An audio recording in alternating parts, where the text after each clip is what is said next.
नमस्कार मेरे प्यारे बच्चों, कैसे हैं आप सभी। गाइज, PQRS सोल्व करने की ट्रिक्स मैं आपको आजकल करवा रहा हूँ। जितना भी समय मिल पा रहा है मेरे पास मैं आपको दे रहा हूँ गाइज। बस एक बार ट्रिक्स पूरी हो जाए हमारी, विद इन 1 वीक ये ट्रिक्स पूरी हो जाएंगी। उसके बाद फिर वीडियोस आपकी लेंथी भी होंगी और आपके लिए बड़ी बड़ी वीडियो बनाऊँगा। क्योंकि ये टाइमिंग थोड़ा सा गलत रख लिया मैंने PQRS के लिए। इस समय थोड़ी गर्मी ज़्यादा रहती है तो वीडियो बनाने में थोड़ी दिक्कत होती है।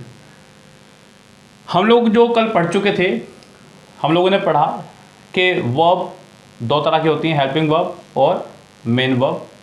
और हेल्पिंग वर्ब में हमने पढ़ा कि हेल्पिंग वर्ब 3 तरह की होती हैं, प्रेजेंट की, पास्ट की और फ्यूचर की। हेल्पिंग वर्ब अगर खुद आएगी अकेली तो वो मेन वर्ब का ही काम करेगी, और अगर हेल्पिंग वर्ब मेन वर्ब के साथ आएगी तो वो हेल्पिंग वर्ब कहलाएगी और मेन वर्ब। कल की बात हमने यहाँ समाप्त की थी गाइस। इससे बात को आगे बढ़ाएंगे, थोड़ा सा आगे बढ़ाएंगे और कहानी को लेकर चलेंगे गाइस। अगर आपको याद होगा तो मैंने कल बताया था आपको कि बी भी आपकी एक हेल्पिंग वर्ब है। याद होगा बच्चों, मैंने आपको बताया कि बी भी एक हेल्पिंग वर्ब है, लेकिन ये किसी भी टेंस की हेल्पिंग वर्ब नहीं है। यानी कि ना तो ये प्रेजेंट में आएगी, ना ये पास्ट में आएगी, ना ये फ्यूचर में आएगी। फिर ये कहाँ आएगी? ये सब जगह आएगी। सबसे पहली बात तो बी किसी भी टेंस की वर्ब नहीं है, लेकिन है ये हेल्पिंग वर्ब ही। दूसरी बात ध्यान रखना बच्चों कि किसी भी टेंस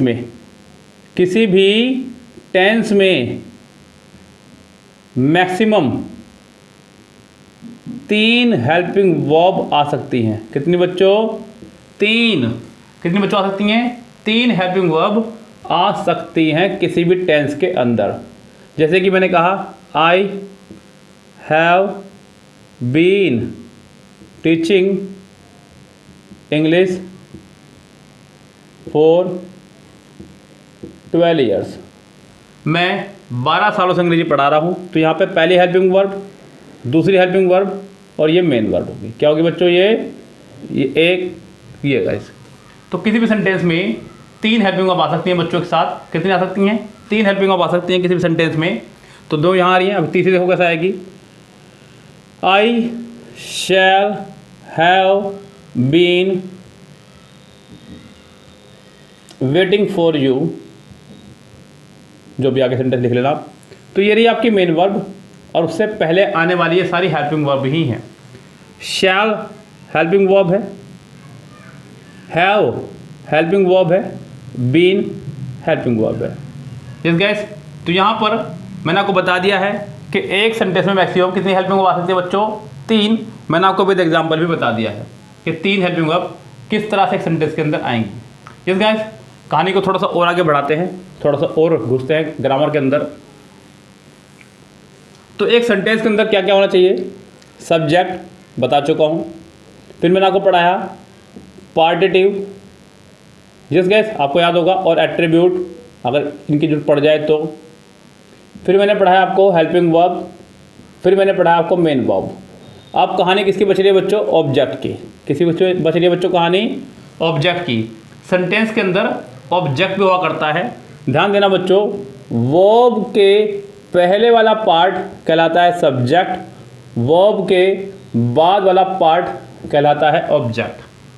सब्जेक्ट, ऑब्जेक्ट, वर्ब, ये 3 चीज़ें ज़रूरी नहीं कहूँगा, लेकिन नॉर्मली ये सेंटेंस में आपके पाई जाती हैं, तभी सेंटेंस को सेंटेंस माना जाता है। हाँ, पैसिव बनाने के लिए ज़रूरी है कि ऑब्जेक्ट का होना जरूरी है अगर सेंटेंस को पैसिव बनाना है तो। लेकिन मैं पैसिव नहीं पढ़ा रहा हूँ आपको, यहाँ पे मैं PQRS सोल्व करवा रहा हूँ। अब गाइस ध्यान देना, ऑब्जेक्ट की जगह पर 3 चीज़ें, नाउन, प्रोनाउन और जिरन आ सकते हैं। याद करना, मैंने जब आपको पढ़ाया था सब्जेक्ट तो वहाँ पर आपका इन्फिनिटिव ऐड हो गया था कि सब्जेक्ट की पोजीशन पर केवल 4 चीज़ें आएंगी, नाउन, प्रोनाउन, जिरन और इन्फिनिटिव। लेकिन ऑब्जेक्ट की पोजीशन पर केवल 3 चीज़ें आ सकती हैं, नाउन, प्रोनाउन और जिरन। इन्फिनिटी यहाँ पर नहीं आएगी ऑब्जेक्ट की पोजीशन पर। अब जरा एक एक एग्जाम्पल समझते हैं कि क्या कहना चाह रहा है।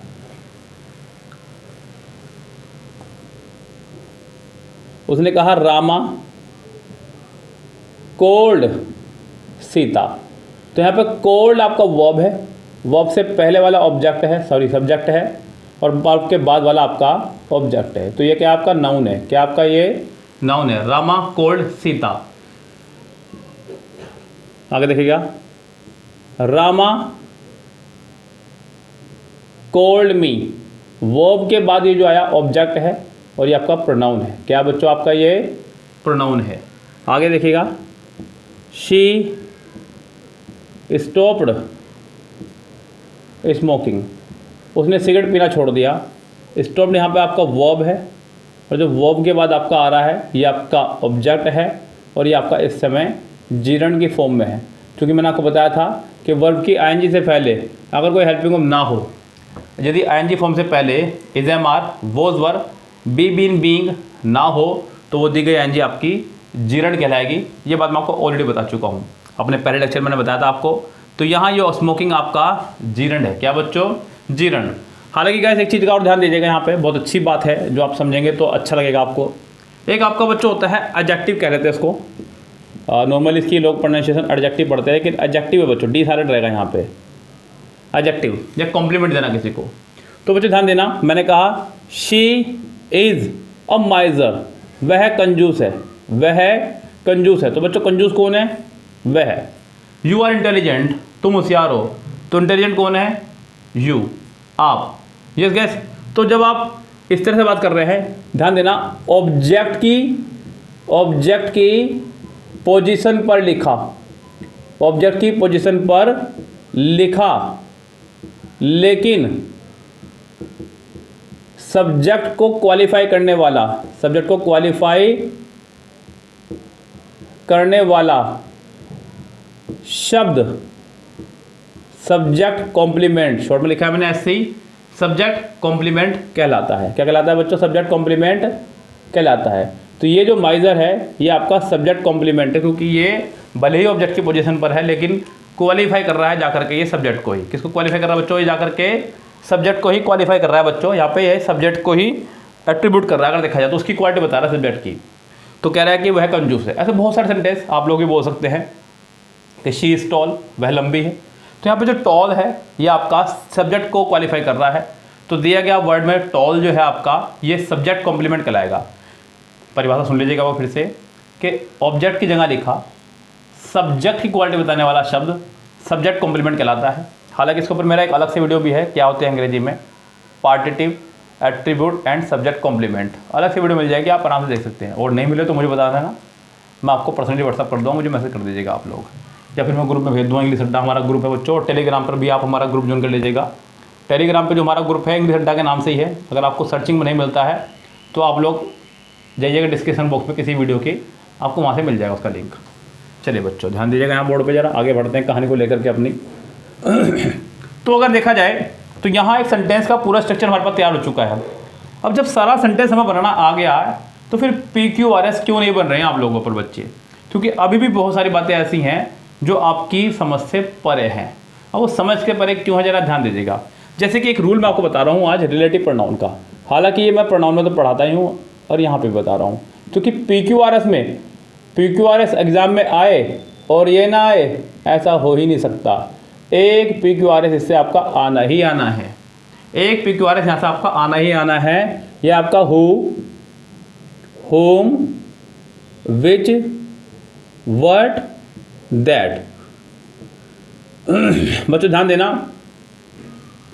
PQRS करते समय अगर आपको किसी भी पार्ट में, क्योंकि सेंटेंस में आप पार्ट में बैठा होगा, तो PQRS करते समय अगर आपको किसी भी पार्ट में इनमें से कोई भी एक दिख जाए तो सबसे पहले आपको इसे ही सोल्व करना है। ध्यान रखें बच्चों, कैसे सोल्व होगा जरा समझना। मैं आपको तरीका बता रहा हूँ, जब मैं प्रैक्टिस कराऊंगा तब भी बताऊंगा, प्रैक्टिस के दौरान बताऊंगा। फिलहाल यहाँ पर रूल समझ लीजिए क्या रूल है।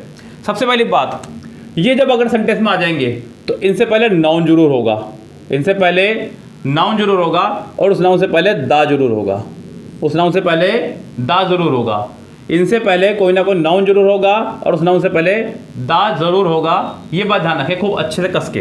अब जरा सुनिएगा, ये दो लगाते हैं हम लोग पर्सन के लिए। किसके लिए लगाते हैं बच्चों, पर्सन के लिए। ये लगाते हैं नॉन लिविंग के लिए, यानी कि वस्तु के लिए, किसी ऑब्जेक्ट के लिए। ये बच्चों लिविंग नॉन लिविंग दोनों के लिए लगाया करते हैं हम लोग, इतना ज़्यादा इनका डिफरेंस नहीं है, इनमें लगा लेते हैं। आपको यहाँ से एरर भी नहीं देगा, एरर आपको यहाँ से देगा, यहाँ से देगा, यहाँ से देगा। ये सबसे ज़्यादा एरर आपकी यहाँ से आनी है बच्चों। इनसे पहले कोई ना कोई नाउन जरूर आएगा और उस नाउन से पहले दा जरूर आएगा, ये मैंने आपको बताया। सेंटेंस में ध्यान देना, अगर इनसे पहले कोई नाउन आ रहा है तो इस बीच कुछ और शब्द नहीं आएगा, ध्यान रखें। जैसे कि मैं एक एग्जांपल से समझाऊंगा अभी आपको। अगर इनसे पहले कोई नाउन आ रहा है तो उस नाउन और इनके बीच में कोई भी स्पेस, कोई भी वर्ड यहाँ पे नहीं होना चाहिए, ये ध्यान रखें। तो PQRS करते वक्त जरा कैसे आपको एग्जाम में देगा, मैं आपको एक रफली बता रहा हूँ, आप जरा समझिएगा ध्यान से। जैसे कि उसने कह दिया, क्वेश्चन नंबर दे दिया यहाँ पर करके, आखिरी में दे दिया उसने मैं, क्या दे दिया आखिरी में, फिर ऑप्शन दे दिए PQRS। सेंटेंस दे दिया कुछ भी, ये सेंटेंस दे दिया कुछ भी, ये सेंटेंस दे दिया उसने हु से स्टार्ट है, और ये सेंटेंस दे दिया कुछ भी। अब बच्चों आपको देखना है कि सेंटेंस ये हु आ रहा है।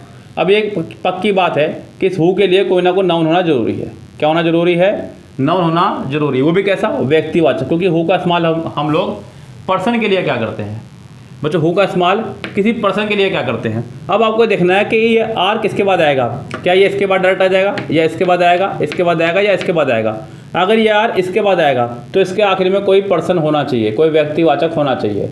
अगर ये इसके बाद आएगा तो इसके आखिर में कोई पर्सन होना चाहिए, और अगर ये इसके बाद आएगा तो इसके आखिर में कोई पर्सन होना चाहिए। और अगर नहीं है इनके पास पर्सन तो सिंपल सी बात है, पहले वाले के तुरंत बाद आ जाएगा, पहले वाले के तुरंत बाद आ जाएगा, लेकिन आएगा तुरंत बाद ही।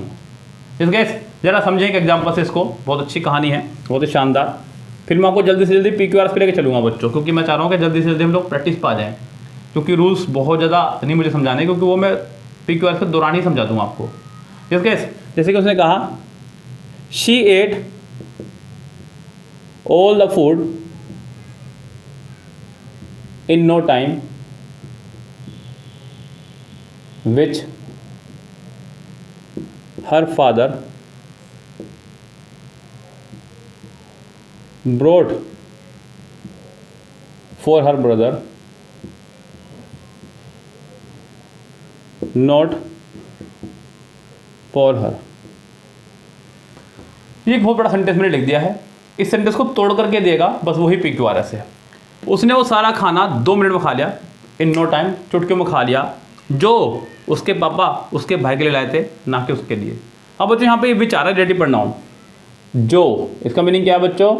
जो, हिंदी में विच का मतलब होता है जो यानी कि खाना, जो उसके पापा उसके लिए नहीं उसके भाई के लिए लाए थे। क्या लाए थे? खाना। वो खाना जो उसने खा लिया वो उसके पापा उसके भाई के लिए लाए थे। तो ये जो आ रहा है विच, ये खाने के लिए आ रहा है। किसके लिए आ रहा है बच्चों? खाने के लिए आ रहा है। अब बच्चों यहाँ पे ये दोनों साथ होने चाहिए थे, इसके बीच में कुछ भी स्पेस नहीं होना चाहिए था। कायदे की बात तो ये है। अब बच्चों यहाँ पे मैं दा भी लगाना भूल गया, दा भी लिख लीजिएगा। कायदे में सेंटेंस ऐसा होना चाहिए था, she ate in no time, she ate in no time all the food which. कायदे में ऐसा होना चाहिए था, विच से पहले नाउन और उस नाउन से पहले दा। कायदे में सेंटेंस इस तरह से होना चाहिए था, और यही गलतियां वो आपको एग्जाम में भी देगा बच्चों, ध्यान देना। इसी तरह की गलतियां देता है एग्जाम में, ज़्यादा बड़ी बात नहीं है। लेकिन एक PQRS डेफिनेटली आपका इसी रूल पर आएगा, ध्यान रखें आप लोग। रिलेटिव प्रोनाउन से 5 नंबर का अगर PQRS आ रहा है एग्जाम में, तो एक PQRS फंसना स्वाभाविक है, ध्यान रखें। आप इसकी 100% तैयारी रखें बच्चों, 100%। हालांकि मैं इसकी प्रैक्टिस करवाऊंगा, बिल्कुल बेफिक्र रहिए, मेरी तरफ से बिल्कुल बेफिक्र रहिए आप लोग। बस मुझे रहती है आपकी फिक्र थोड़ी सी कि आप लोग लाइक नहीं कर रहे हैं बच्चों, वीडियो को देख नहीं रहे हैं। अगर आप लोग नहीं देख रहे हैं तो बच्चों फ़ायदा क्या है वीडियो बनाने का? आप लोग इनके नोट्स बनाएं, एक सुंदर सा रजिस्टर लगाएं और नोट्स बनाएं, और फाइनल नोट्स बनाएं। एग्ज़ाम से पहले आपको ये वीडियो दोबारा देखने को नहीं मिलेंगी। क्यों नहीं मिलेंगी? आपके पास समय नहीं हुआ। इतना पढ़ना है, बेहिंता पढ़ना है। 2 महीने बाद एग्ज़ाम है मैक्सिमम, 2 महीने भी नहीं बचे अब तो गाइस इतना पढ़ना है कि बहुत ज़्यादा। तो आप ऐसा पढ़े कि बस ये फाइनल रिवीजन हो, इसके बाद दोबारा ना पढ़ना पड़े आपको। यस गाइस, पूरी जान उड़ा दो अपनी। माँ बापों के बहुत सारे सपने हैं आपसे, आपके खुद के बहुत सारे सपने हैं बच्चों, उनको पूरा करना है। उस पूरा करने के लिए आपको बहुत मेहनत करनी होगी, तो करिए मेहनत, कोई टेंशन वाली बात नहीं है बच्चों। आज की कहानी तो मैं ये ख़त्म करूँगा, क्योंकि आप लोग देख रहे हैं गर्मी थोड़ा ज़्यादा है, और कल इसको कंटिन्यू करेंगे आगे। आप लोग कहेंगे क्या छोटी सी वीडियो बना रहे हैं आप, लेकिन गाइस मैं कंटिन्यूटी बना रख रहा हूँ कैसे, जिससे कि आप लोग कंटिन्यूटी बनाए रखें। यस गाइस, थोड़ा या कम चलता रहे लेकिन। यस गाइस, तो फिलहाल आप इसको कॉपी कर लीजिएगा, कल की बात यहीं से आगे शुरू करेंगे, इसलिए मैं नहीं मिटा रहा हूँ इसको, यहीं से शुरू करूँगा बोर्ड पर अपने। चलिए फिलहाल चलते हैं गाइस, लेता हूँ विदा, goodbye, all the best.